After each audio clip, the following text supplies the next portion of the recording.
All right. I still will post Tuesday session also. Actually, I was scrolling through my YouTube videos and realized I did not post that, so I will. But yeah, I just want us to pick up where we left off on Tuesday and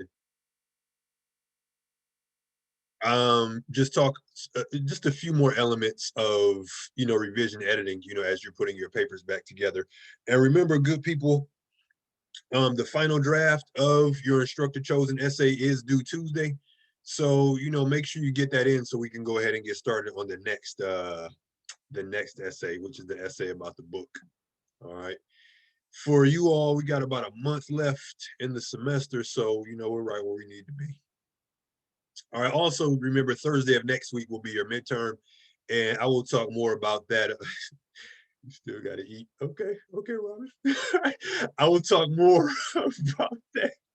I'll talk more about the midterm and the comment essay on Tuesday next week, man. Yeah, man. It's this that saying, man. It's always fun to the rabbit got the gun, man. Yeah, yeah. All right, but yeah, man. Animals are our friends, man. Okay, but all right, business needs to be handled. So there's just I do want to get into some material from our textbook today, but there's just some a couple of these little things I want to cover quickly from the week 7 module. So let me go to screen share right quick. If you're into D2L, you can just go in the week 7 module, or you can just look along with your humble instructor.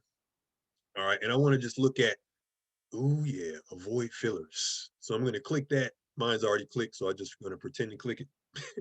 And when you click it, it takes you here. Now I know what you're thinking. What's filler, Professor Norwood? Okay. Filler, yeah, on some of your papers, I may have put practice eliminating unnecessary wordiness, or try to be more concise here. So filler is just, unnecessary words. Like if you say I was born in the month of March, in the city of Detroit, you can just say I was born in Detroit in March. So it's getting rid of those words and phrases that you don't need. And when you get rid of filler, you make room for, I guess, more pointed writing, if you will. All right. Or, just more, maybe you can add something that's more concrete. Maybe you can get some more detail in there, because now that you've minimized, this filler, you can input more killer, as we say. Okay. All killer, no filler. All right. So just from this site that I have posted, and when you click avoid fillers, it just takes you right here to this website. And then one underneath it, it's the same same material, but just from a different source. And one thing you'll get familiar with as you progress through these writing classes, or you'll hear about it a lot from your teachers, is the Purdue OWL, the Purdue Online Writing Lab. It's just a good resource. I refer students here all the time, but oftentimes I post links to their website. But I'm looking at this one today. Okay, so oh, fillers are words that add no meaning to a sentence and merely fill the space. Okay, that's important, right? They add words to a sentence, but they have no meaning. Or a better way of putting it is just stuff you can do without, and your sentence will still, your sentence will still look the same. It'll still communicate the same meaning. Yeah. There is an octopus sitting on top of my car. This is actually an interesting question. It actually is. In order to apply the new method to our entire system, perhaps we should perform a local test. Okay. These two, at first glance, they look all right. This one is kind of a mouthful. All right. So if we look at, this is just the same thing. If you look at, the fixes here, they're shorter, significantly shorter in the case of the last one. Okay. Instead of there is an octopus sitting on top of my car, an octopus is sitting on my car. Okay. Truth be told, though, I would like to see the rest of that paragraph because I would like to know how an octopus gets on top of a car. This question is interesting. A lot of times in our writing or really in our speaking, and I think that's where that translation comes from sometimes because like I know when I speak, I say absolutely and I say certainly a lot. So that's something I kind of have to keep an eye on when I'm writing because sometimes those words can serve as filler as well. All right. Um, Words like actually. Okay. This is actually an interesting question. Okay. Most times you can do without actually, though. All right. And then this final one, we should perform a local test before applying the new method to our system. Okay. So, there's something to be said for being concise, is what I'm saying here. So, bam, okay. This is sometimes bad news for students, right? We can reduce our word count. All right. Sometimes we don't want to reduce our word count, though, right? Okay. But I really, in all seriousness, though, if we get rid of some of the filler, like I was saying before, it doesn't necessarily have to make your work shorter. You can just replace it, with more concrete things or, things that have more meaning. Um, it's what I was saying, the other day when I was talking about paragraph unity, and trying to make every sentence in a paragraph have a meaning. And really, you can break that down by word, try not to have, unnecessary words. And bam, okay, here's some examples of things that we can make shorter or words that we can make shorter. Okay. This is the same number of words. All right. But in cases of like absolutely, certainly, completely, like I went to campus the other day and it was completely empty, right? Instead of saying that, why can't I just say the campus was empty? I went to campus yesterday and it was empty.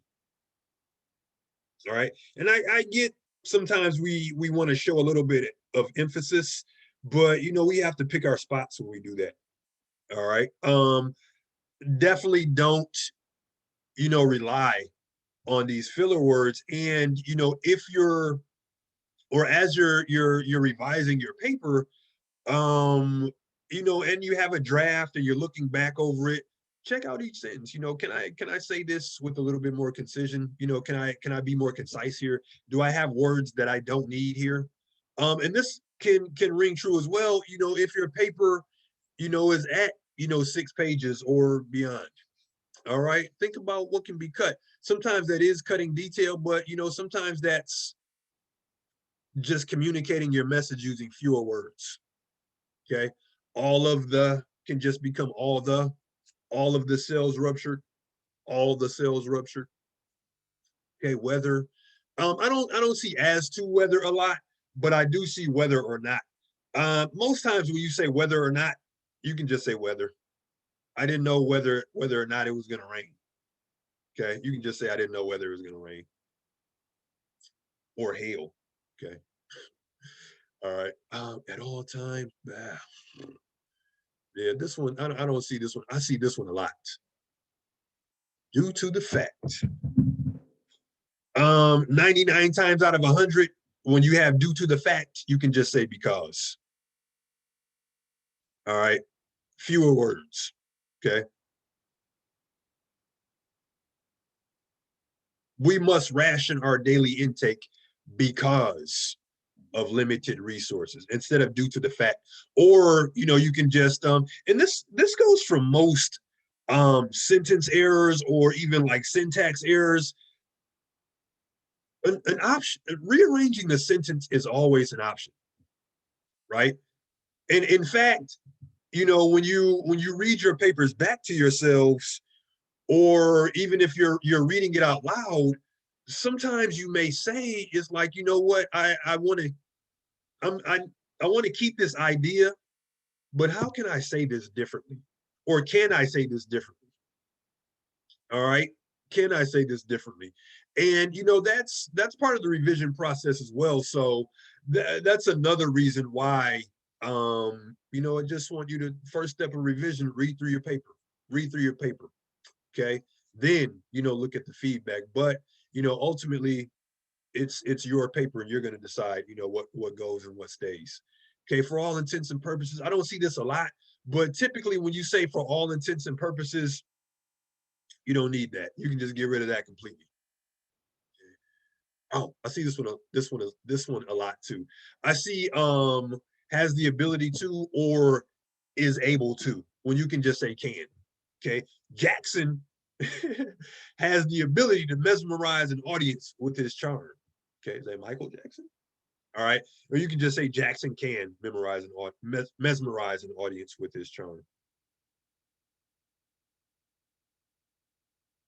Has the ability, is able to. Okay.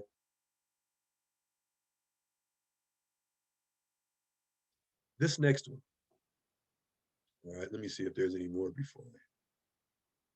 There's a lot, but I'm not going to cover all these. There's actually only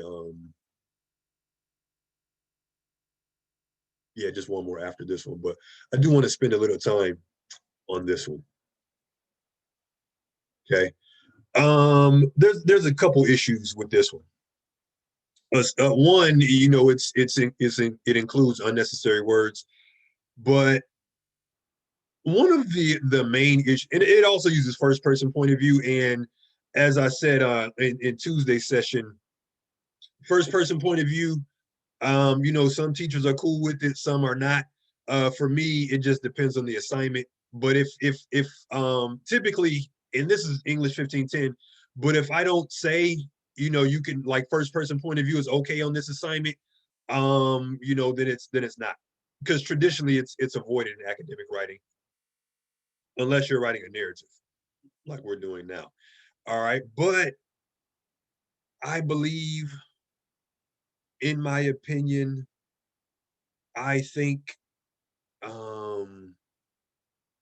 yeah, these are phrases you should avoid in academic writing.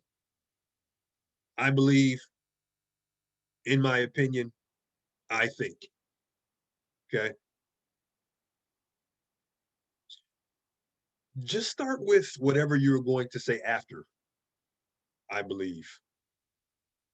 So you can say I believe in your head, but when it comes time to put it down on paper, just start with whatever you're going to say after I believe.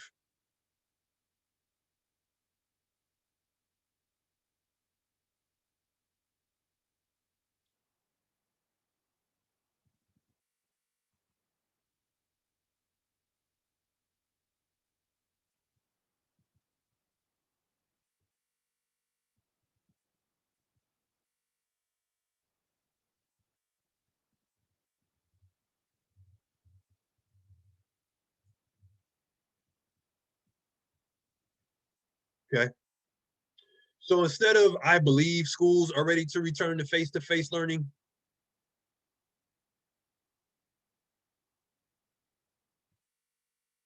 okay. And it's the same with,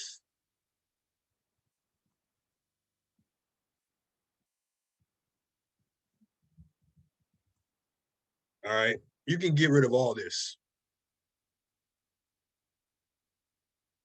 Okay.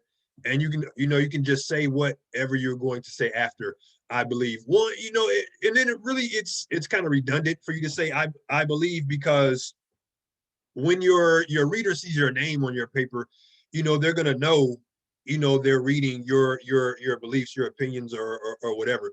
But here, the real truth about it is, you kind of have to assume that your reader isn't gonna care about your opinions. They aren't gonna care what you think. They aren't gonna care what you believe. What do they care about? What you can support. Okay, what you can support. Right. Of course, we care as teachers. We care about our students and their beliefs. Okay, and we want you to express those beliefs, but just not when we done that state of fact. Absolutely. Yeah. So Robin, that's another reason why you don't even need to say Well, no, clarify what you mean, Robin. Like, what's the that in your I'm sentence? what I'm saying is, if you're saying schools are ready to return face to face, you're, instead of it being just your opinion that schools are, you're saying schools are ready to return face to face.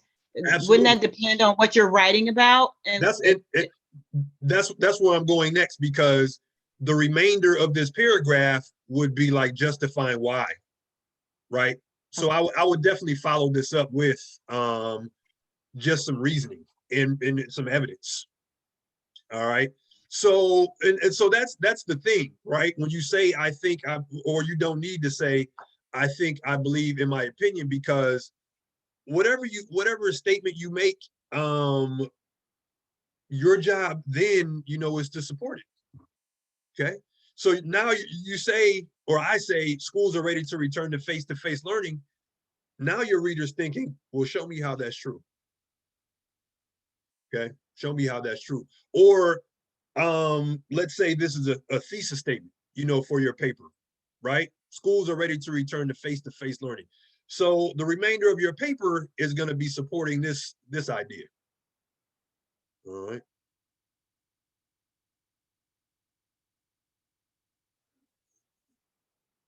That's another thing also. Um, Sometimes when you're like, I think, I believe, in my opinion. One thing about writing is you always want to project confidence when you write, especially when you're making an argument, or really when you're trying to support a case, as most of your writing in English 1510 will do. All right. So, person in the chat. All right. Yes. So you aren't really owning it. If you say, in my opinion, because it kind of sounds like you're wavering, but argument and really most academic writing involves like putting yourself out there, putting statements out there, and then the responsibility becomes yours, to support. Okay. Schools are ready to return to face learning. Show me how. So, as I was saying, the remainder of this paragraph, it would just be making my case. Okay. But I said all that to say this. Okay. Don't I believe it? Don't, in my opinion, it, or don't I think it? Okay. It kind of makes you sound like you lack confidence, just to reiterate what I said. Okay. So, again, just start with whatever you're gonna say after. Okay, in my opinion. Okay. And then, as I was saying before, when your reader sees your name, they know. Okay. Unless you are specifically asked, to state a belief or an opinion. And in my 1510, I do have an essay that asks students to do that. It's called an I believe essay. All right. No filler. Yeah. Oh, in the event if there's one. Oh, here it is.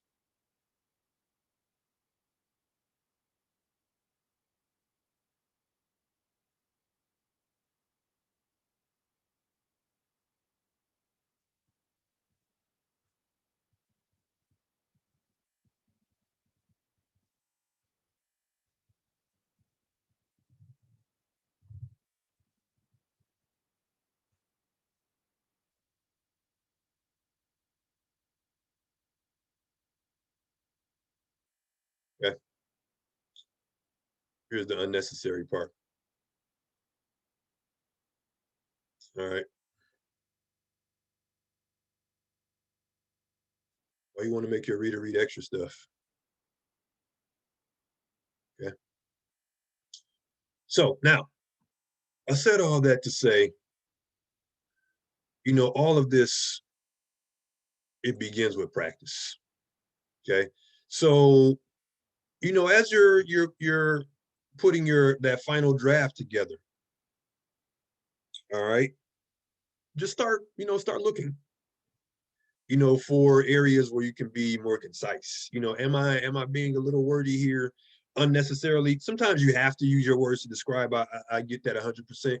But if it's words like needless to say, or in order to, or have the ability to, all right, think about how you can say that, just using fewer words.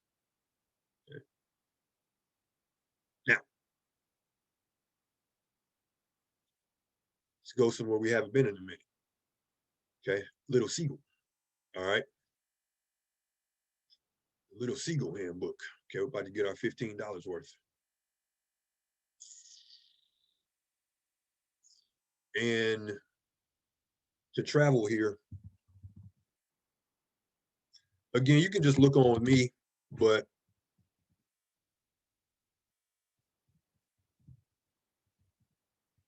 to get here, I just put the address in the chat. You can just paste it into your browser and then sign in, the way you've been signing in, or sign in with the same credentials used to set up your account.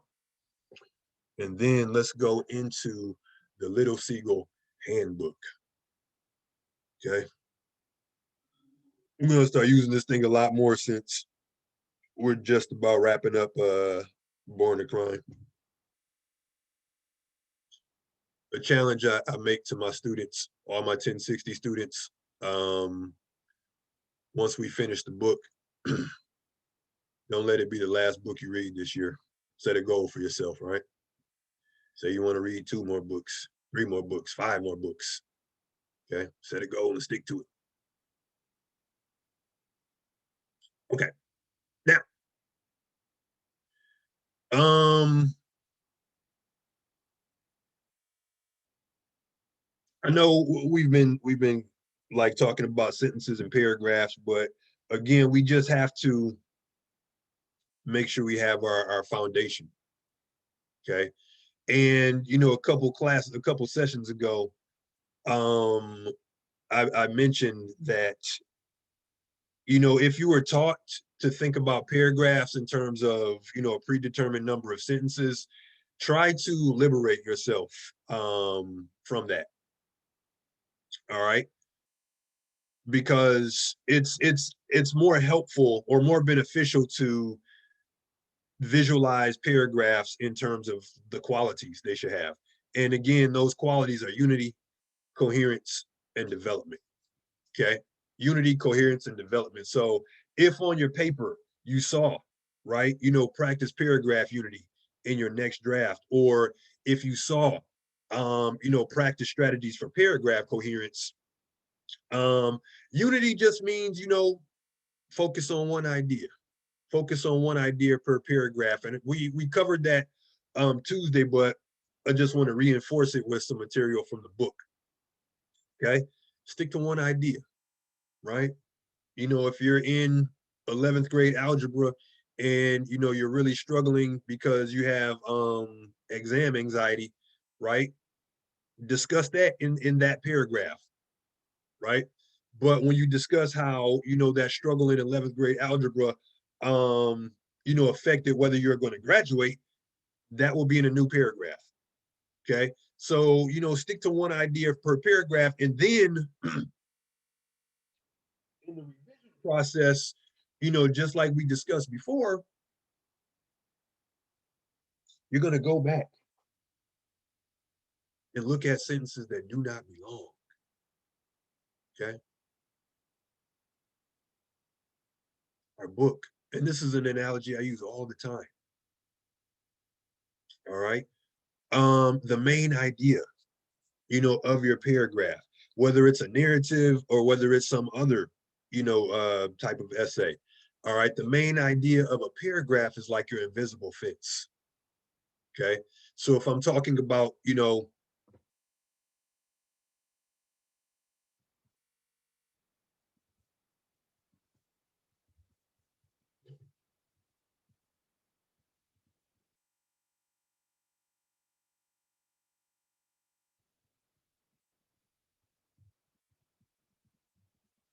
all right. So if this is your main idea of the paragraph, then that's all this paragraph is going to be about. Okay, rehabbing your leg. And then maybe the next paragraph could begin with the transition.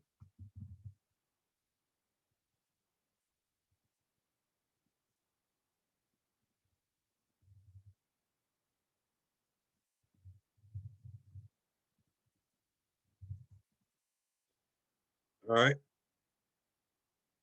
So now, okay, you rehabbed your leg. And so now you're ready to get back in the game, whatever you were doing. All right. But these will be sentences, that begin separate paragraphs. Like this will be one paragraph, and then perhaps this will be the next paragraph. But um, when you're putting your paragraphs together or when you're going back to revise, just make sure you're sticking to one idea and you don't have sentences in your paragraphs that can distract your reader, right? Sometimes when we speak, I do it all the time. We go off on tangents. All right. Teaching, I guess, by this window doesn't help me because I always look out the window and see stuff.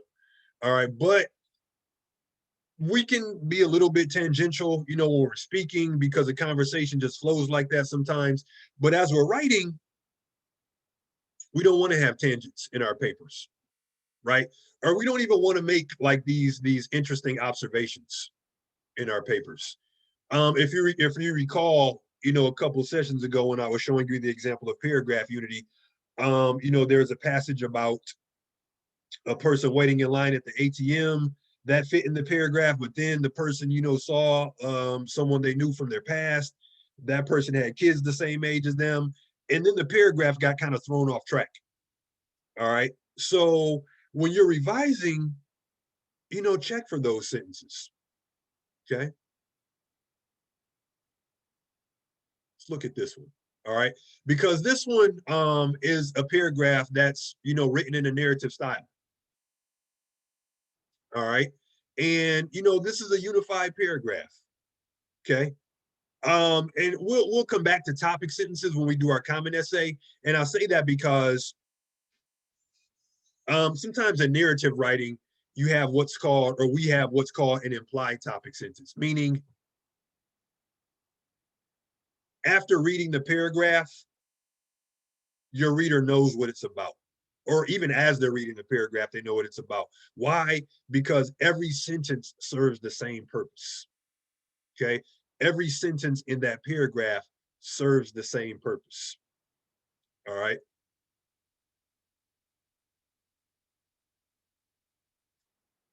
Occasionally, just reading right here, occasionally the main point is so obvious that you don't need a topic sentence. Okay. Especially in narrative writing. You may choose only to imply, not state the main idea, as in this paragraph from an essay about one Latina writer's difficulty in learning Spanish. Okay.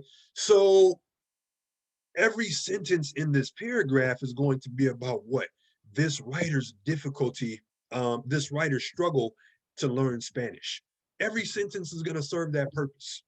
Okay. And this isn't, a very long paragraph. It gets right to it. I came to the US in 1963 at age 3 with my family and immediately stopped speaking Spanish. College educated and seamlessly bilingual when they settled in West Texas, my parents, a psychology professor and an artist, wholeheartedly embraced the notion of the American melting pot. They declared that their 2 children would speak nothing but English.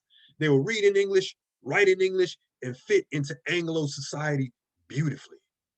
Okay. Now, if we look back at that thing, right, all of these sentences are moving in the same direction, and all of these sentences provide an explanation of why, okay, this writer, struggled, to learn Spanish. Okay.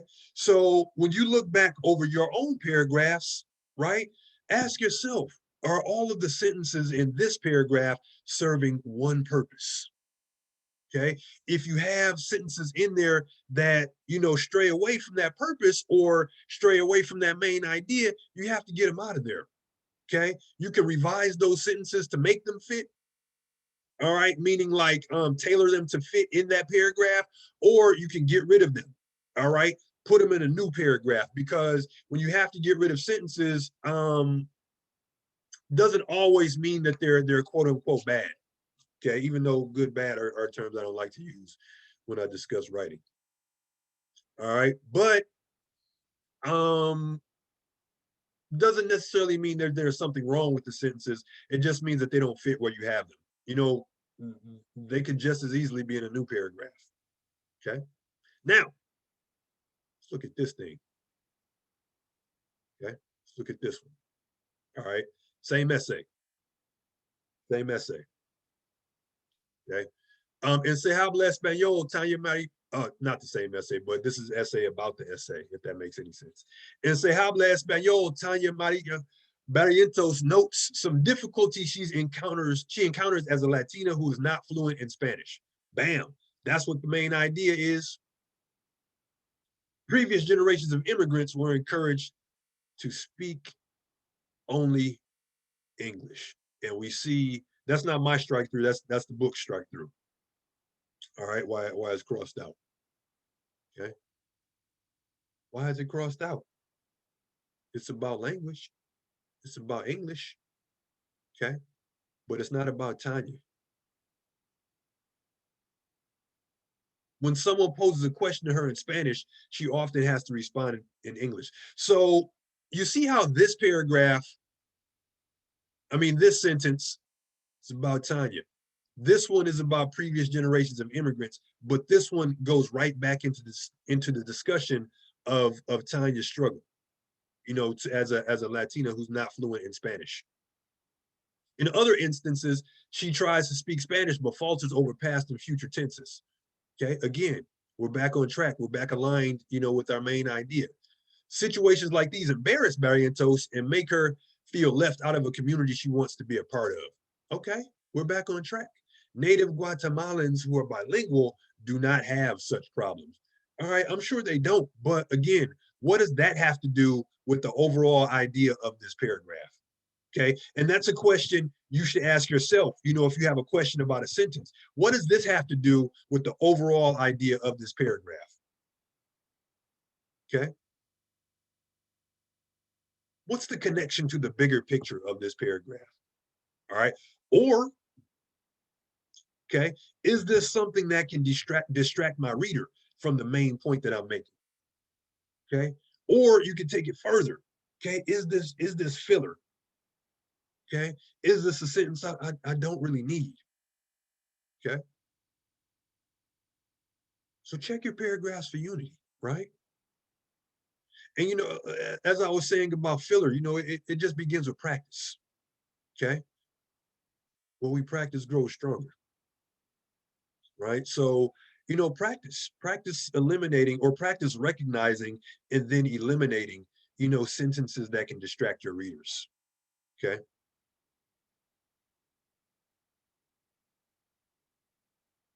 Don't go off topic. Okay. Now, all right. So we know unity.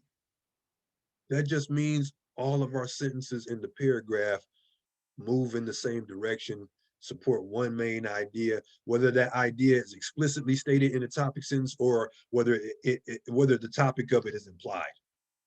All right, whether it's implied.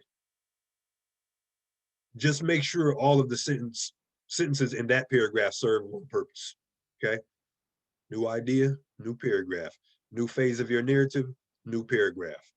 Okay, if you want to show a specific area of your narrative emphasis, or maybe you need a couple paragraphs, to discuss something, that's fine. Okay, that's fine. All right. So unity, everything's moving in one direction, unified around one idea. Development just answers that question. What does my reader need to know? Okay. A good paragraph provides enough good details to develop its main point. Concrete details. What do I mean by concrete details? I guess things your reader can visualize.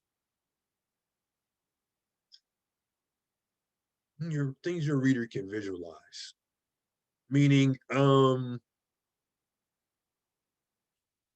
let's say you were on a job interview, right?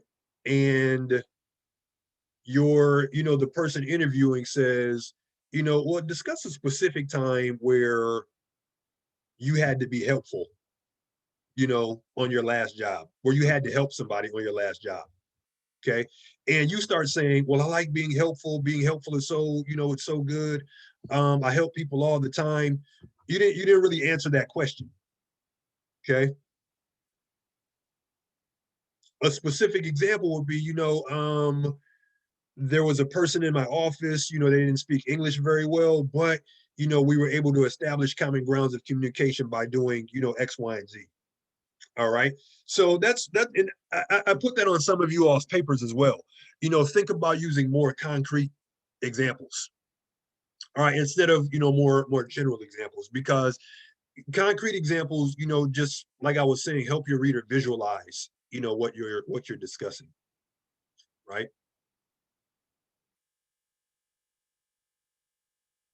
So a developed paragraph includes those details. So what did the process of rehabbing your leg entail? Okay. What was that process like? When you got back on the field, what was that process like? Okay. Were you nervous? Right? Were you not as ready as you thought you were? Were you more than ready? Okay. Did it feel good to feel the wind on your face again? Right? Did it feel good just to run? Okay. Were you afraid to put pressure on your leg? Right? So it's just little details like that that'll help, whatever you're saying, stick within your readers' minds. All right. So if we look, we're going to bypass some of these strategies for development because there's a couple on here that could apply specifically to narrative.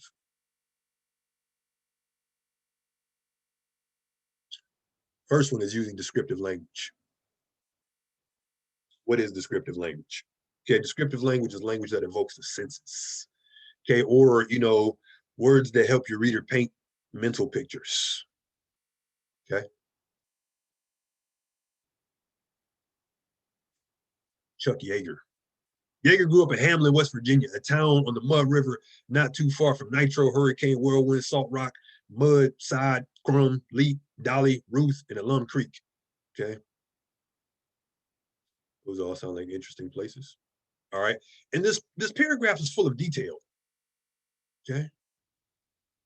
Best not be looking me in the eye, you peck of wood, or I'll put 4 more holes in your nose. Okay. Dialogue. All right. He seemed to talk with some older forms of English elocution, syntax, and conjugation that he had preserved up hollow in the Appalachians. Okay. Describing this speaker. All right. Now, um, what what do you have to describe, or what should you describe in detail? All right. What should you describe in detail? Really, things that are relevant to your narrative. Okay, because sometimes a tree is just a tree, and that's what I mean, Robin. Sometimes you just have to discern like what to describe vividly versus what not to, because again, like I just said, sometimes a tree is just a tree. So Robin and others, think about what's relevant to your narrative, and when you describe something, you don't want to just start heaping on adjectives,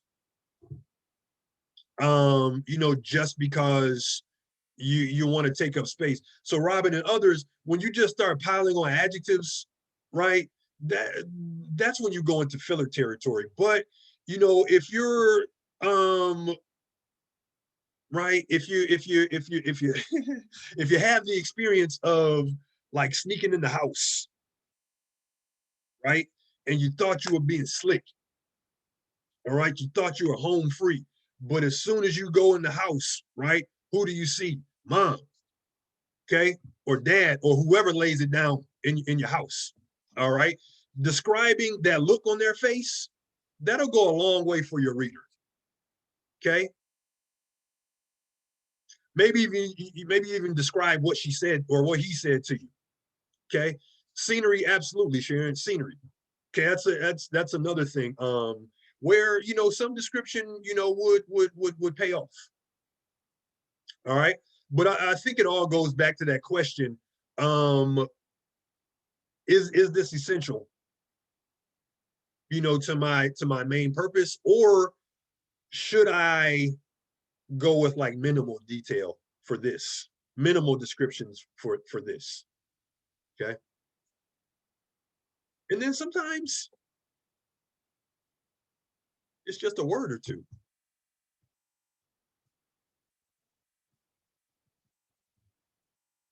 Versus,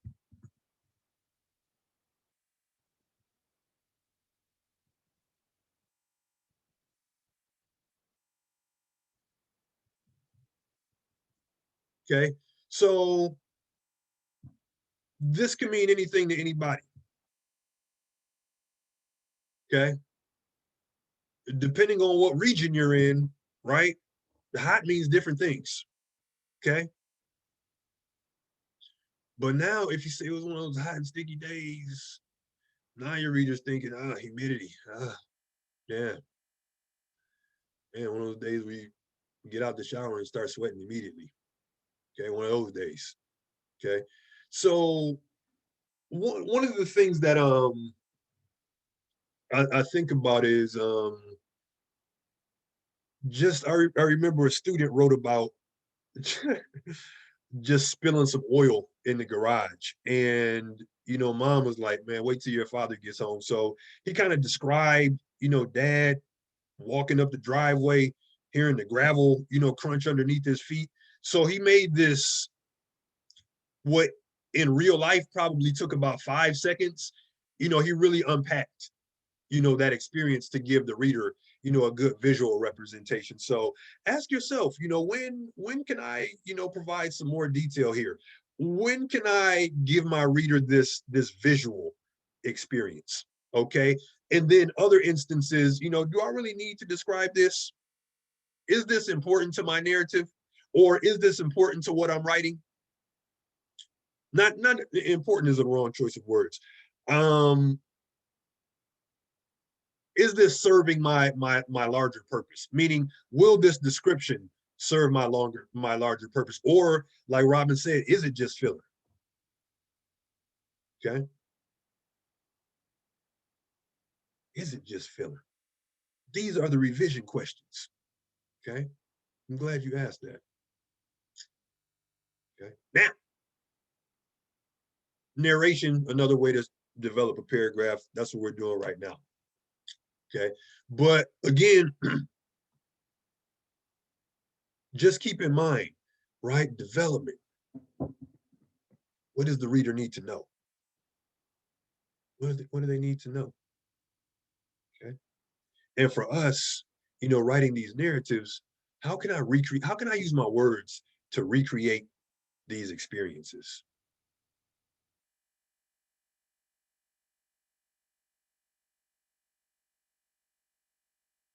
I felt good or I felt bad, right? That's a good place to start, but what does that actually mean? Okay. I felt a pain in the pit of my stomach. Now we're talking. Okay. Now we're talking. Okay. Think about it. Give your readers something they can feel, something they can see, something they can smell, right? Okay.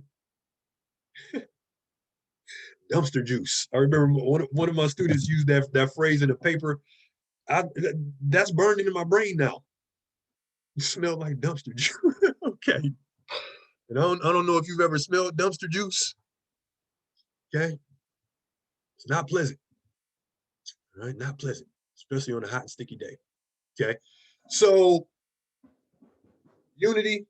Okay. Everything's built around one idea. Okay. Development, response to that question. What does my reader need to know? And now, coherence. And I teach you about paragraph coherence, in just the different Englishes I teach, because it's just that is, I keep saying, everything starts with practice, but I think coherence more than anything, because that's just something that comes like the more you write and really the more you read. All right, because when you're reading, you're it's like you're learning structure on like maybe an unconscious level. All right, you just think stuff is just sinking in. All right, you learn patterns and things like that, and how words fit together. All right, so coherence, it's the flow of a paragraph and the way ideas fit together.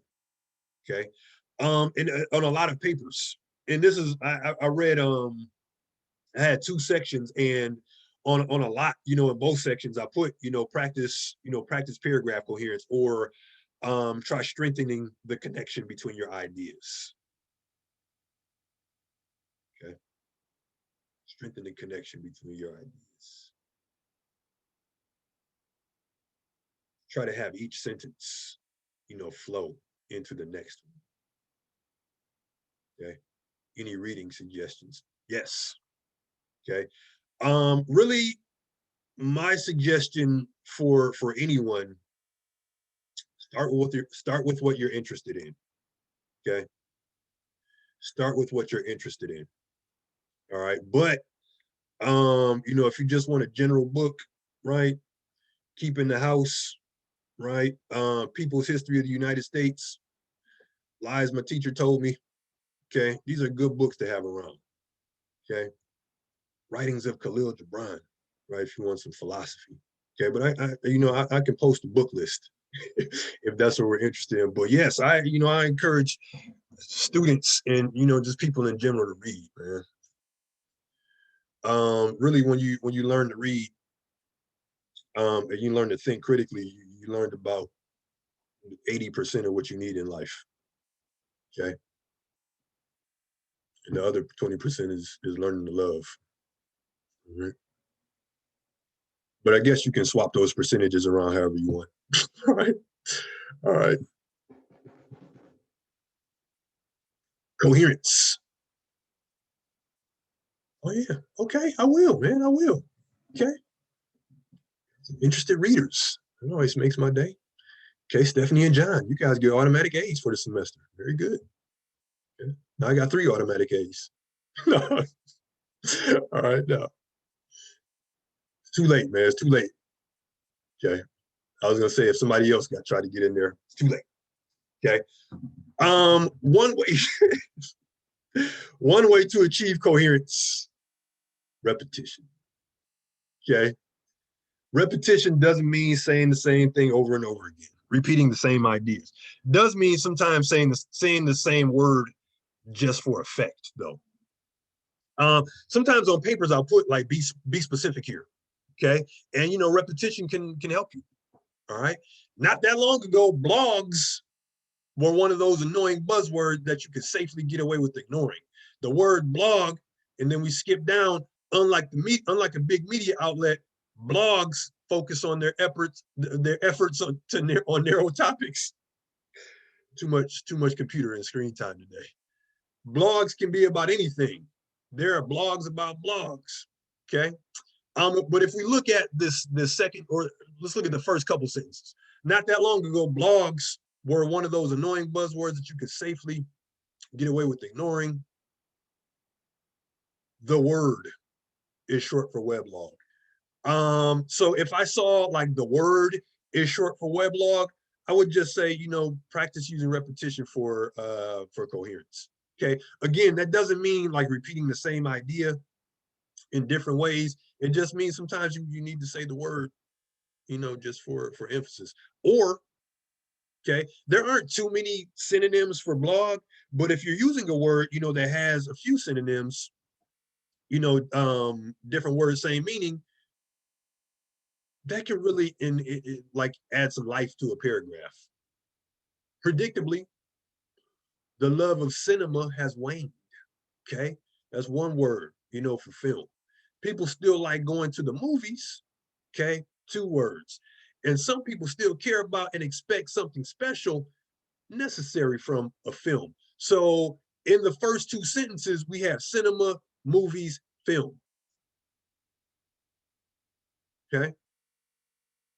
And wonderful films are still being made, even though they're few and far between.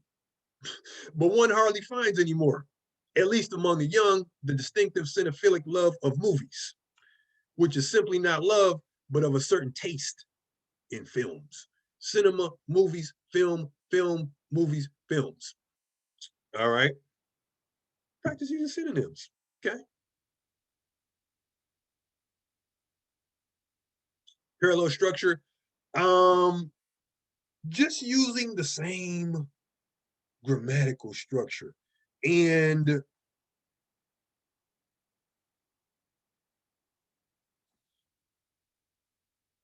now I was just looking at a note I wrote now. Same grammatical structure, really just being consistent within a paragraph. Okay, just being consistent. How you start should be how you finish. You know, I've said that many times before. This is a little bit off topic, but you know, this can disrupt your coherence as well. Don't don't switch verb tenses in a paragraph. Narratives are typically told in the past tense because it's, you know, usually you're discussing something that has already happened. But even if you are using the present tense, just keep that consistent throughout your essay. Whatever tense you're using, just remain consistent with that. All right. And here's some parallel structure for you. The disease was bubonic plague, present in 2 forms: one that infected the bloodstream, causing buboes, and internal bleeding, and was spread by contact. A second, more virulent, pneumonic type that affected the lungs and was spread by. Okay. Dying before they woke, dying before the patient. All right. Really, it's about being consistent. Okay. Same grammatical structure, same tense. All right. And then finally, this is one of the most tried and true ways to achieve coherence. And I think it works great, really in all forms of writing, but narrative writing. Why? Because narratives, especially, you know, many of the ones that I read in this class, they just occur over the span of time. Maybe it's months, you know, maybe it's years, right? Maybe it's a person's entire childhood. So these transitions, right, that mark the passage of time. It's like this, right? After my surgery, once I finished rehab, um, you know, once I returned home from my grandma's house, right? Transitions. Oh man, you know what? This book says it perfectly. Transitions help readers follow your train of thought. Okay. Transitions help readers follow your train of thought, right? So when you change directions abruptly in a paragraph, your reader's like, hold up, wait. Okay, don't leave me behind here. All right. I'm trying to follow what you're saying. Okay. I'm trying to follow what you're saying here. So transitions can be that oil, okay, that help you smoothly go from point to point. All right. And on some of your papers, um, I applauded the use of transitions. Okay, some I suggested using more transitions, but on a lot of them, you know, I applauded the use of transitions. But I also just make sure when you are using transitions that you're using one that shows the relationship between the ideas you want to show. Like if it's a causal relationship or a relationship of cause and effect.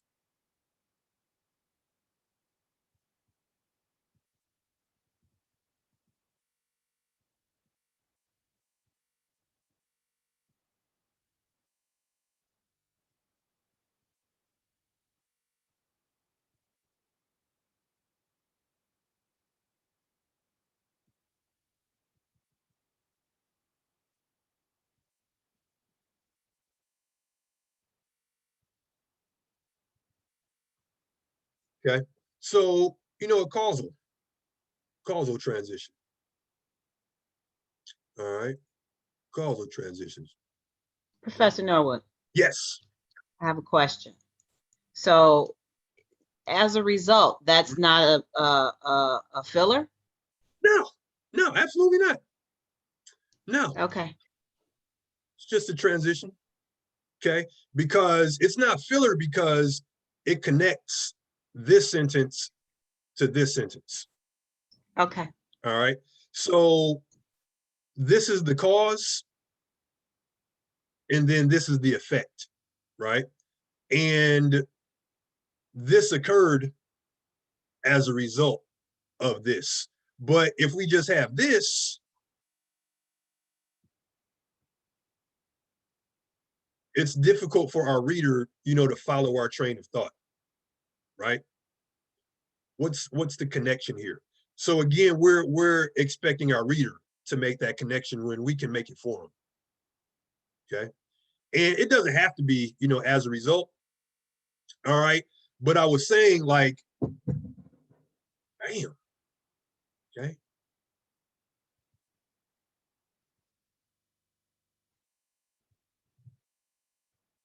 Okay. We can shorten it, right? If we want, we can shorten it to one word. But what I was saying, make sure you're using the transition that denotes the relationship between ideas that you want to show, whether it's a late relationship of addition, comparison, emphasis. But for us, the showing like the passage of time. Okay, that's going to work well, in a narrative.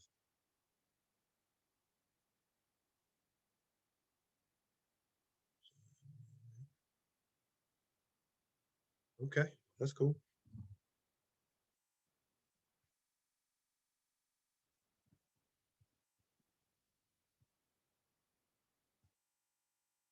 All right, now Julia Alvarez uses several transitions to show time and move her ideas along. Yolanda, the third of four girls, became a school teacher, but not on purpose. I can certainly relate to that. Okay. See how I just used the filler? I can certainly relate to that when I could have just said I can relate to that. All right. For years after graduate school. Now, okay, for years after graduate school. So instead of after graduate school, for years, meaning she's been doing this for a while. Okay.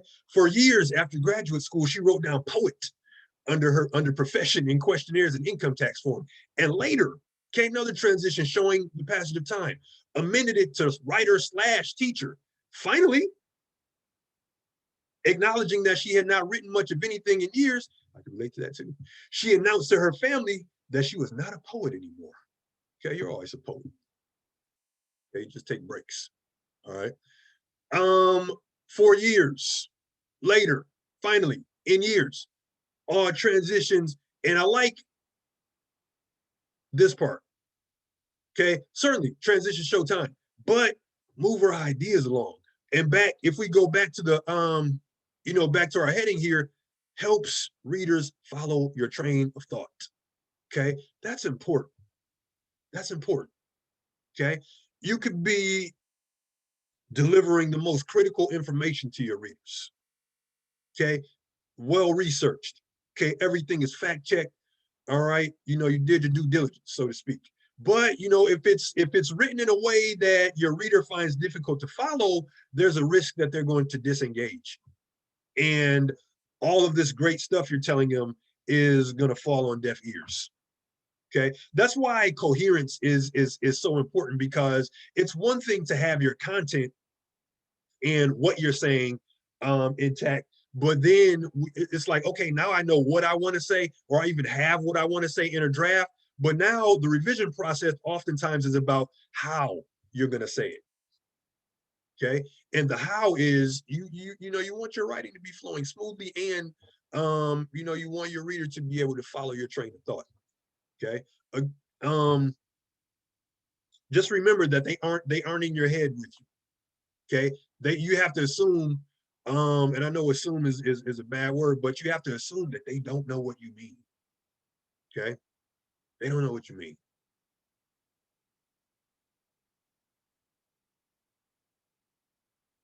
Okay. And when I say that, I mean like they know what you're talking about, but they don't know the connections you're making.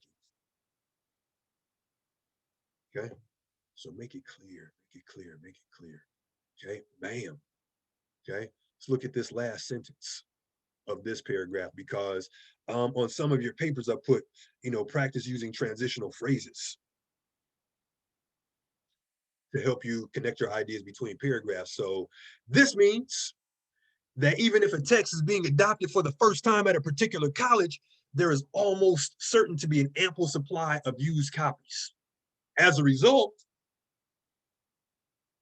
of there being an ample supply of used copies. Okay, so this transition, it connects these paragraphs or it connects the ideas between these two paragraphs. So everything flows smoother. Okay, we'll stop right here. When to start a new paragraph, easy. New idea, new paragraph. Okay, new idea, new paragraph. Okay, like here. Okay, time to rehab the leg. Discussing the rehab process. Now you're done with rehab. You're back on the field. Okay, you're back wherever you were. Okay, you're back at work, wherever. Okay, new idea, new paragraph. Maybe you want to emphasize an idea. Maybe the rehab process was so arduous that you need a couple paragraphs to describe it. Okay, maybe you stop going and you suffered the consequences and realize I need to get back in rehab. For this leg, it's not going to heal by itself. Okay, maybe you need a couple paragraphs for that. That's fine. Okay, break it up. All right. How do you break it up? Think about this. When you want to give your readers a moment to pause and reflect, give your reader a second to process. Okay, that's what happens when you have paragraphs that are like a page length or really long and really content heavy. You don't give your reader that moment to reflect on what you just said. So sometimes break it up. Break it up. If you feel a paragraph's running a bit too long, okay, it's fine to start a new paragraph. Okay. Now, openings and closings, I'm gonna save that for our common essay. Just remember, I think most of the essays I read, the intros were where they needed to be, and then just remember in your conclusion, don't include any new content in your conclusion. It should provide closure. Okay, don't leave them expecting more. Okay, now, okay, this material begins on page 17. Also in the week 7 module, pretty much everything I just said is condensed into this little short short document. Okay.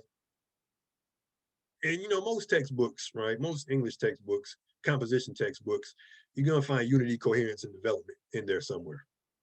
Okay. Now, for Tuesday, for Tuesday, okay, there's 3 things we got going on. Okay, one of them is the final draft of your instructor chosen essay. The assignment folder has been created. It's the final draft, so make sure you go through it or make sure you go over it as best you can to the best of your abilities. Once you finish your revision as far as like your content, proofread carefully. Okay, proofread carefully. Try to catch those fragments. Try to catch those run-ons. Try to catch those comma splices. Okay, try to catch those there, and there, and 2, 2, and 2, and all that good stuff. To the best of your ability. All right. Second thing, reading questions. Our last set. Okay, last set of reading questions. Okay, and that's based on pages 185 to 201. Okay, is it for real? That's a short reading. Okay, well, we are almost we're approaching the finish line of our book, so that's a short reading. All right, and then here's our questions. Okay, and then inquisitive. We're gonna start getting this into action more. all right, to get our practice in, because now, you know, we're about to start the common essay, and then we have our final assessment that's, you know, in the coming in about a month. Okay, we gotta get down and dirty over this next month. All right, to access Inquisitive, okay, you can stay here. Inquisitive for writers, okay, and I've been going in and messing with some of the dates. Okay, actually, I'm gonna mess with this one more time. Okay, if you see like the July 31st dates, I just put those in there as like placeholders. But the ones that are, okay, now, if you've already attempted these, it's fine. You don't have to do them again. All right. But there's 3 of these that I want us to check out for Tuesday. Fragments, comma splices, fused sentences, or run-ons. I'm not really concerned about your score here. Okay, I do want you to do your best, but I'm not really concerned about the score as much as I am concerned about you getting that practice. All right. And when I explained Inquisitive, you know, all those weeks ago, you have to answer at least 10 questions to get a score. But once you've answered 10, you can keep going until you get, you know, the score you want. Okay. So make sure did I exit out of that? I didn't mean to. Okay, here they are. All right. When you log into your Inquisitive, you'll see, you know, what's due. But I'll also, once I get this class uploaded, I'll make a note of that as well. So 3 things: the paper, let the paper be the priority. Get that in first. All right, because we're going to be moving forward with another paper next week. So get that in first. Knock those reading questions out. Well, get the reading done before you do the reading questions, and then you know, practice these inquisitive exercises, man. Okay, like I just said, I'll make a note of all this once I get class uploaded. Okay. Any questions from me?